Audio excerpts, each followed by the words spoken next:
અંકલેશ્વરમાં 8 દિવસમાં અંધ હત્યાનો ભેદ ઉકેલાયો। બાઇક પડાવી લેવાના ઈરાદે યુવકે મિત્રની નિર્દયતાથી હત્યા કરી મૃતદેહને નદીમાં ફેંકી દીધો હોવાનું તપાસમાં બહાર આવ્યું।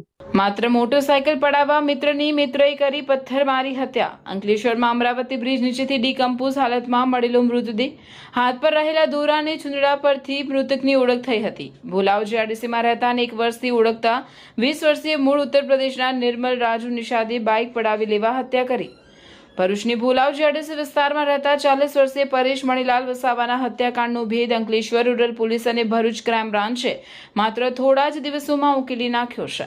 બાઇક પડાવી લેવાના ઈરાદે યુવકે મિત્રની નિર્દયતાથી હત્યા કરી મૃતદેહને નદીમાં ફેંકી દીધો હોવાનું તપાસમાં બહાર આવ્યું છે। 20 જૂનના રોજ અંકલેશ્વરના દઢાલ સાગબારા બ્રિજની નીચે નદીમાંથી એક અજાણ્યા પુરુષનો વિકૃત હાલતમાં મૃતદેહ મળી આવ્યો હતો। મૃતદેહની હાલત એટલી ખરાબ હતી કે તેની ઓળખ કરવી પોલીસ માટે મોટો પડકાર બની હતી। જો કે મૃતકના હાથ પરના ટેટૂના આધારે પોલીસે તપાસ આગળ વધારી હતી।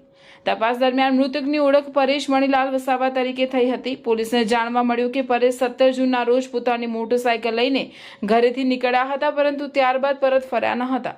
પોલીસે ઘટનાની ગંભીરતાને ધ્યાનમાં રાખી ભરૂચ અને અંકલેશ્વર વિસ્તારના 150થી વધુ સીસીટીવી કેમેરા ચકાસ્યા હતા।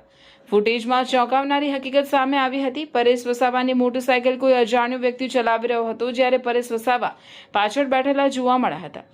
ફોરેન્સિક પોસ્ટમોર્ટમ રિપોર્ટમાં મૃતકને ગંભીર ઇજાઓ પહોંચાડવામાં આવી હોવાનું બહાર આવતા હત્યાનો ગુનો નોંધાયો હતો।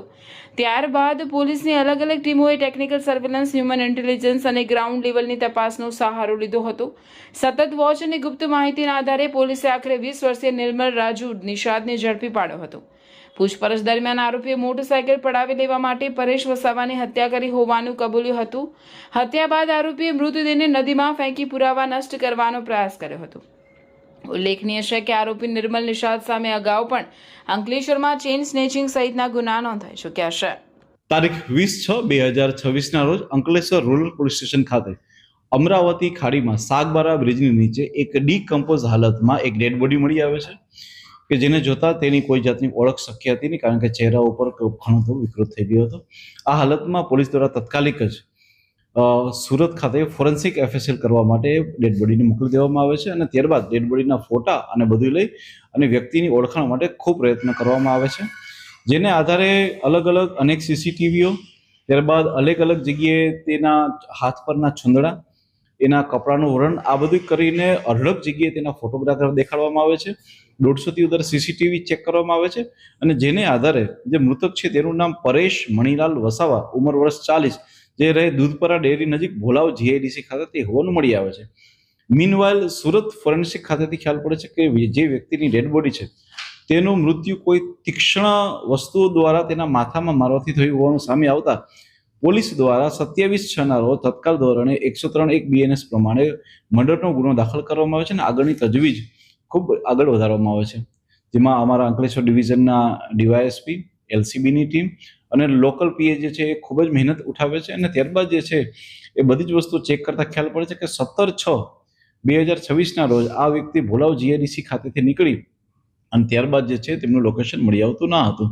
આગળ વધુ તપાસ ધરતા હ્યુમન ઇન્ટેલિજન્સના આધારે અને ટેકનિકલ ઇન્ટેલિજન્સના આધારે ખ્યાલ પડે છે કે એક વ્યક્તિ કે જેનું નામ છે નિર્મલ રાજુ નિષાદ, ઉંમર વર્ષ 20, જે મૂળ રહે છે ઉત્તર પ્રદેશ અને અહીંયા દૂધદા નજીક રહે છે અને આ વ્યક્તિના ટચમાં છેલ્લે 1 વર્ષથી હતો, તેની સાથે છેલ્લે જોવામાં આવ્યો હતો અને ત્યારબાદ ઇન્ટ્રોગેશનના આધારે અને અલગ અલગ બીજી ટેકનિકના આધારે પોલીસને સફળતામાં હાથ ધરે છે કે જેમાં વ્યક્તિ દ્વારા માત્ર તેનું મોટરસાયકલ પડાવી લેવાના હેતુ પાર ના આવતા તેણે વ્યક્તિનું પથ્થરથી મૃત્યુ નિપજાવ્યું હતું અને ત્યારબાદ જે ત્યાંથી એ ડેડ બોડીને ડમ્પ કરીને ફરાર થઈ ગયા હતા। આ વ્યક્તિ જે નિર્મલ રાજુ નિષાદ છે તેની ઉપર આ અગાઉ પણ 2025ની સાલમાં ચેઇન સ્નેચિંગના એટલે કે 304(2) મુજબના 2 ગુના પણ દાખલ થયેલા છે। હાલમાં પોલીસ દ્વારા આરોપીને અટક કરી અને આગળની મજબૂત કાર્યવાહી માટે કામ ચાલુ છે।